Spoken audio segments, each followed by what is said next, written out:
বাইরে দেখ আমরা কি পাহাড়ের উপরে, এই যে পাহাড়, আর এন্দা দেখ কত নিচে উমরা দেখছ, এই ঘরটা কত ইয়া। আর এন্দাও নতুন করে বাগান বানাইতেছে, পাহাড় পাহাড় ভাঙ্গা ভাঙ্গা এই বাগান বানাইতেছে, টমেটোর বাগান, ইয়ার বাগান। আর আমরা আইছি এই যে উ যে উপরের পাহাড়ের এখন যামু আইটা ও এন্দা যাইতে যাইতে যাইতে যাইতে যাইতে যাইতে যাইতে ও যে উঠে দেখ ভাই কত নিচে যামু, এন্দা যামু নিচে ভাই অক্টো যাইতে যাইতে দুই ঘন্টার পথ ভাই আইটা আইছি। এ পাহাড় এই মালয়েশিয়া, এত কষ্ট করে মালয়েশিয়া মানুষ আয়ে 5 লাখ 6 লাখ টাকা দিয়ে আয়া সাইরা এই চিরামারা করে মা বাপের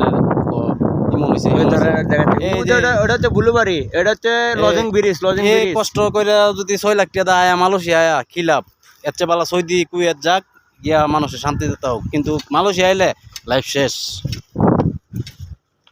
লাইফটা শেষ আর কি। এরপর তার ব্যক্তিগত ব্যাপার, আসতে পারেন না, আসলো নাই। এই যে নিচে নামতেছে একজন, দেখেন যেমন বাংলাদেশের ভিক্ষুক যেমন একটা ব্যাগ লাগায় ঘুরে, এমন ব্যাগ লাগায় ঘুরুন লাগে। আর এই দেখছেন এটার নাম হইলো পিসাও, মানে বাংলাদেশে বলে দাও, এটা বলে পিসাও। এটা লয়া জঙ্গলে যেমন লাগে এই দাওটা লয়া, বুঝছেন নি? যদি দাও না